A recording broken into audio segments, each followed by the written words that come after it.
G'day YouTube, welcome to Greer's Great Aussie Adventures. I'm Ray, the blind traveller. I'm Emily, the wife of the blind traveller.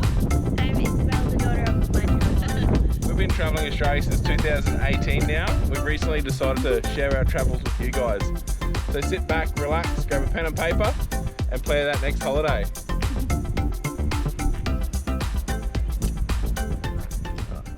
G'day guys, welcome back to another video. For this one we thought we'd just do like our version of the top tips for off-grid camping.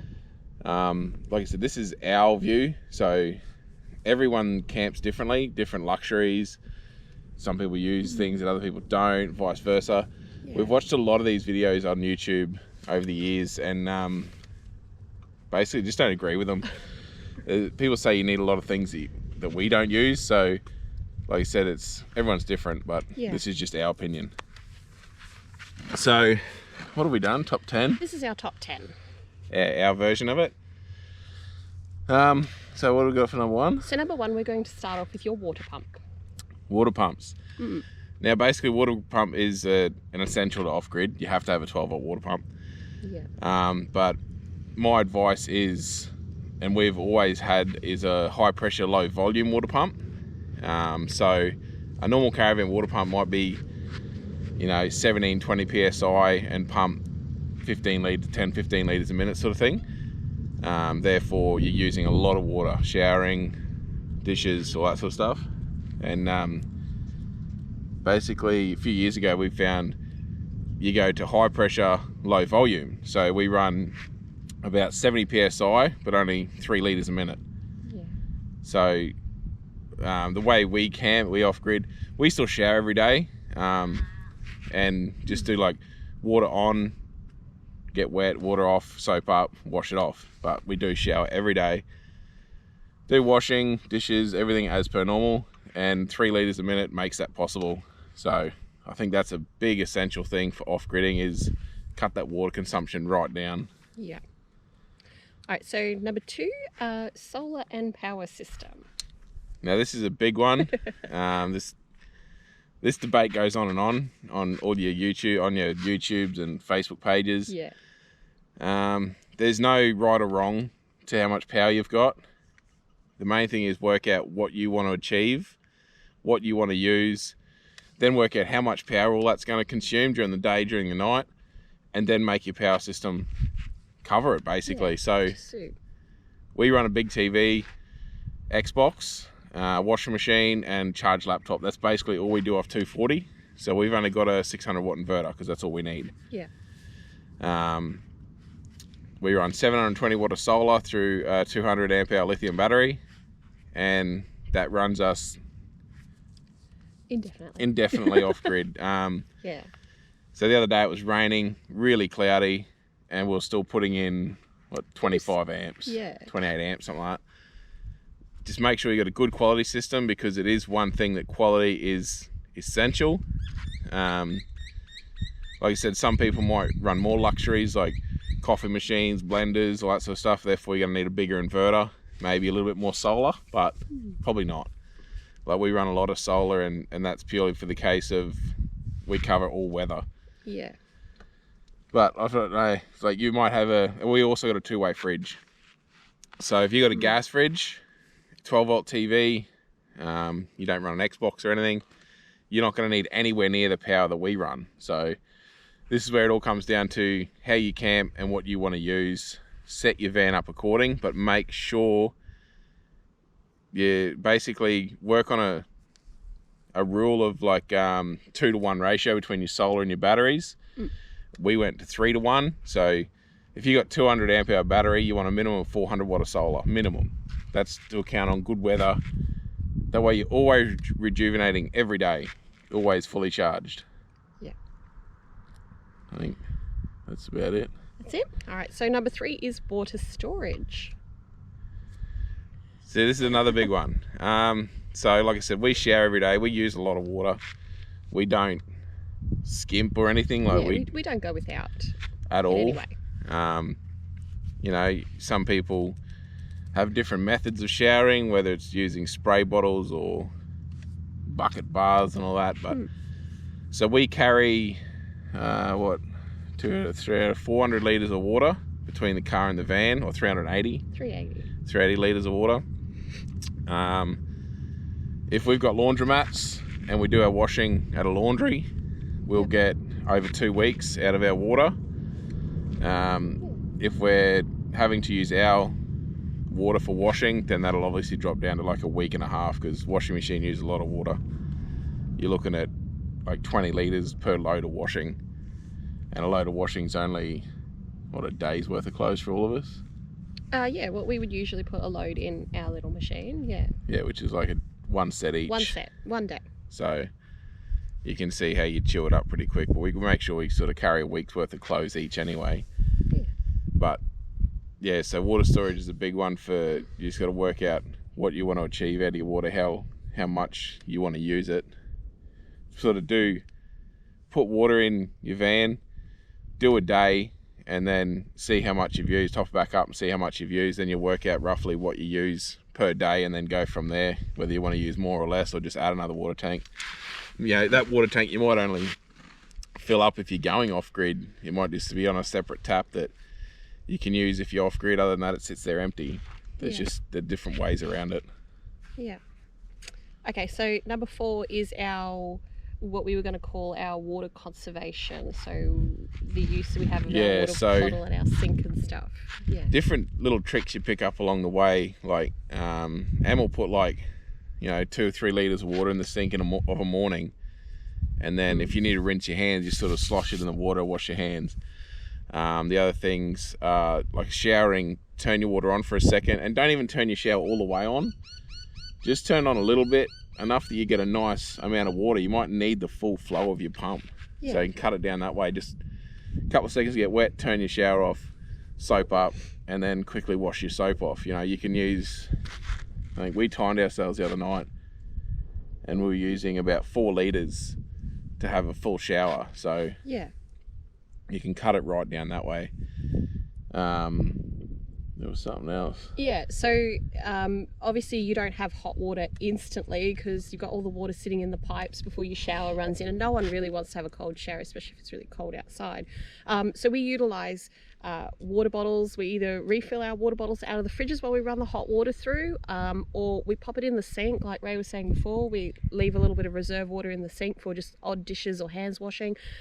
We also have a little bottle. It's a 1 litre bottle that we keep beside the loo, that we can run the water into, that we're getting to warm up. So you can use that for flushing the toilet, and instead of wasting your pump water all the time to flush your toilet, we've got a bottle sitting there full all the time. Just use that. Yeah, and it runs all the hot water through the system before someone has a shower, and then you got hot water straight up. Yeah, and you can, using the bottle to flush your toilet, you can actually clean the bowl better and flush it better than the actual flusher on the toilet. So yeah, water conservation, like I said, you don't have to go without, just think smarter.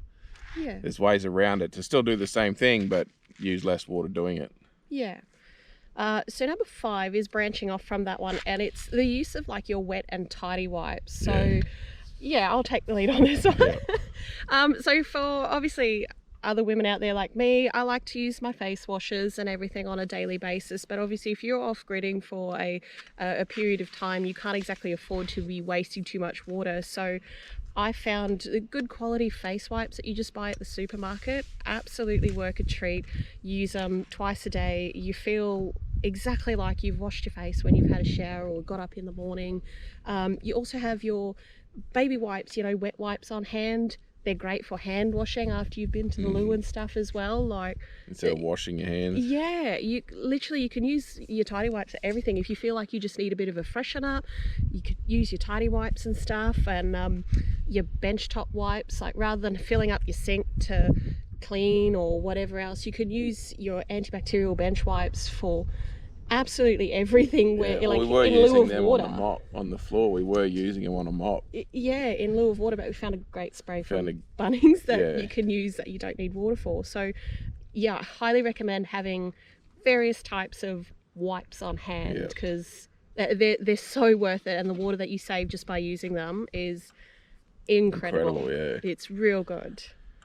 So number 6, we've got our food storage and fridges. Yeah, so obviously off-grid is a very broad term. Like you can go off-grid for 3 days, you can go off-grid for a month, you can go off-grid for 2 months, and having the water and power is one thing, but you need to make sure you can carry enough food. And if you're going off-grid for a long time, obviously that's going to be frozen food. And you got to remember, running a fridge as a freezer, you're going to chew a lot more power. So we have obviously the freezer in the van on top of the fridge, like this, the fridge freezer. We usually just keep stuff we're using in the van, like a loaf of bread, you know, some tenders and veggies, mostly veggies. Yeah. And then we utilize 2 freezers, 60-litre freezers in the car. One's usually just completely full of meat, and one's just usually full of bread rolls, and that sort of stuff. Spare veggies, anything like that. And then we've always got the drinks for a beer fridge to fall back on too. But you know, if we completely fill our meat fridge, our bread fridge, and the caravan, we can sort of go for well over a month. We probably get a month and a half if we depackage stuff. It takes up a lot less room. Month and a half, maybe even 2 months, we can get completely off-grid food-wise. Obviously, as always, you got to find water in that time. That's your hardest thing with off-grid, is finding water to fill up. But yeah, make sure you got your fridge space, because it's always one thing people forget about when you set up and you say, I'm going to piss off for 3 weeks, and then you work out you can't actually carry enough food to stay out in the bush for 3 weeks. So make sure you cover your food bases too. And gas. It's a whole other kettle. But anyway, so number 7, we've got our inverter usages and charging. Yes. So inverter. Being smart about it. Yeah. Inverter. Yeah, usage. So obviously inverters chew a lot of power depending on what you're running.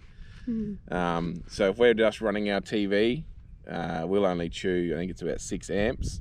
So that's nothing too bad. But then you add Xbox to that, you add charging the laptop, chargers, and all your other chargers. Obviously your power consumption's going up through the roof. So if you need to charge things, do it during the day, like between 10 and 3 when your solar hours are at its peak. Yeah. Use what you can through those times. That way your solar's putting in more than what you can ever use. You can never go backwards. Yeah. So at night, just sort of use what you need to. Like we only run our TV at night, and then during the day, Isabel can play Xbox. She can do what she wants. Nothing's a drama. Yeah. Because no matter what we run, we can do washing, charge everything, use the Xbox, watch the TV, and our solar will still put in more than what we're using. Yeah. So you're best off, same as house solar. Use your main power during the day when the sun's paying for it. Yeah. Yeah, that's right. So number 8, drinking water hose length. Yeah, this is a good one. This is a tricky one. So this has caught us a couple of times. We carry 2 10-meter lengths of drinking water hose. Most of the time it's been enough, but there have been cases where we can't actually reach, if it's in a park or at a boat ramp or something, sometimes you can't, even with those 2 hoses, we can't quite reach the tap. We will be getting a 3rd one, but just, with off-gridding full time, sometimes that tap it's a long way from where you can get to. So actually at a place in WA, the tap was, you had to park on the main street, and there was a public water tap, but it was you had to go over a fence and then around behind a public toilet block and that. Yeah. And there's no way we were reaching it, so no. Make sure you have enough hose. There's no carry this much or this much. It's just, you can't go overkill. Like I said, we got 20 meters, and a couple of times it's been not quite enough. Yeah. And make sure it's drinking water hose. Yes. Yeah. So number 9, a grey water tank. Yes, grey water tank. So when we hit the road originally, bloody flies. When we hit the outback. You probably can't see them, but they're everywhere. When we hit the road originally, if you've been following us, we didn't have a shower and toilet. Obviously now we do. We didn't, when we hit the road after we got the shower and toilet, we didn't have a grey water tank, and it wasn't like a high on our to-do list. Agenda, yeah, it wasn't high on our agenda. But having the shower and toilet meant it opened up the camping possibilities even more, because so many places you got to be self-contained, and you can't go there if you're not. Yeah. And then we started going to them, and then we found, wait up, there's even more places you can go if you're fully self-contained. So you carry your own grey water. Yeah. So yeah, we just bought a cheap one off eBay. I think it was like 80 bucks. And for a 50 litre tank. yeah, plumb that in. 50 litres will get us 2 nights usually. Yeah. But I am going to put another one in there just so we can stay longer in those sort of places. But I'm not going to say it's a must, but it has opened up our opportunities for camping exactly. drastically. Like, especially once we got down south in the southern end of Australia, there's so many places that are fully self-contained, and there's some beautiful spots. Yeah. But we couldn't go there because we didn't have a grey water tank. Catch the grey. And a lot of places too don't actually accept catching your grey water in a bucket. Yeah. Or those they actually have a portable grey sign saying, no containers. portable grey water storage, no buckets. Yeah, it has to be an onboard grey water tank. Yeah. So it's, it's not a must for everyone, but we class it as a must for us now because there is, like I said, there's a lot of places we've stopped and they've been beautiful, and we've only been able to stop there because we've had the grey water tank. Yeah. Yeah, for the opportunities it opened up. Yeah. Number 10, our final one, and one that we both agree is pretty bloody important. It is to actually stop and just bloody enjoy yourself. Get out, light a fire, crack a beer, and just listen and look and enjoy where you are. Like, you're not in a bloody caravan park sitting there crammed next to Joe next door and Bill the other side. Like, you've got nothing around you. You've spent all this money to set your van up for off-grid camping. Enjoy where you are. Don't just stop for the night and run away. Like, enjoy it. Enjoy. Relax. Embrace being in the middle of nowhere and enjoy that you've just spent all this time setting your van up. Yeah. And you're here because of what you've done. Yeah. So don't get too bogged down in the details and the stress and whatever else of, is my system good enough, or blah, blah, blah. Just get out there and enjoy this amazing country. Don't have anyone saying that your van's not set up properly, that your van's not set up properly. You just set your van up for how you want it.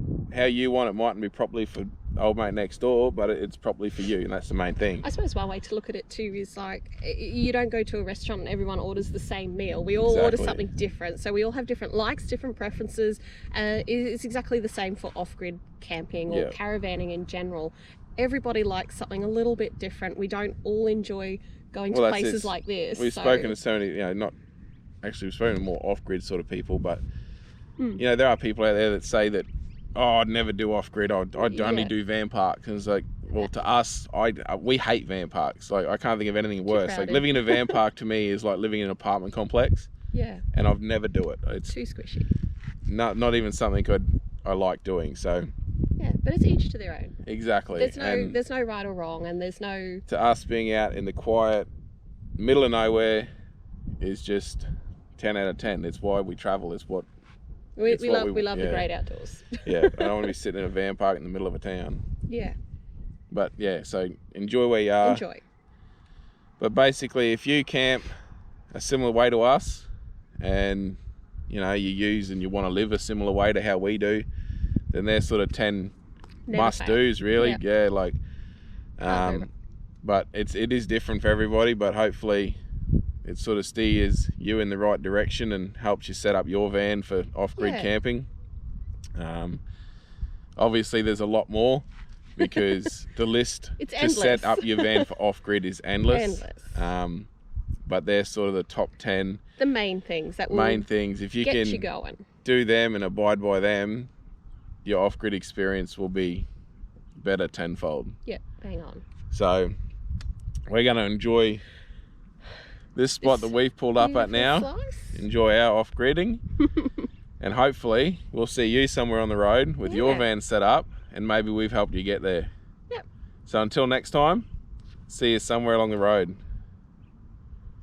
Don't forget to like and subscribe.